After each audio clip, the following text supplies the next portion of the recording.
മോളെ ഇങ്ങി വന്നേടി. എന്താ അമ്മേ? ഇങ്ങി വാ, വന്ന് ഈ കറിക്ക് ഉപ്പുണ്ടോന്നൊന്ന് നോക്കിക്കേ.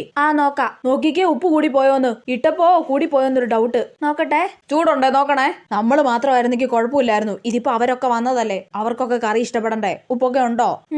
ഉപ്പൊക്കെ ഉണ്ടോന്ന് ചോദിച്ചാ കൂടുതലാണോ? കൂടുതലാണോന്ന് ചോദിച്ചാ കുറവാണോ? കുറവാണോന്ന് ചോദിച്ചാ ചേട്ടാ എന്തേലും ഒന്ന് പറ. എരിവ് നല്ലോണം ഉണ്ടോ? എരിവുണ്ടോന്ന് ചോദിച്ചാ എരിവും പുളിയൊക്കെ ഉണ്ടോ? പുളിയൊക്കെ ഉണ്ടോന്ന് ചോദിച്ചാ നല്ല ആളെയാ ഞാൻ രുചി നോക്കാൻ വിളിച്ചത്. ഉപ്പ് നോക്കാൻ പറഞ്ഞൂടാ, ഒരു തേങ്ങ നോക്കാൻ അറിഞ്ഞൂടാ. ഇതിനൊക്കെ എന്നാ ചെയ്യാനാന്ന് പറയണേ. അമ്മേ, ഉപ്പൊക്കെ ഇട്ടിട്ടുണ്ടെന്ന് തോന്നുന്നു. ഓ വലിയ കണ്ടുപിടുത്തം. പോയടി അവിടുന്ന്.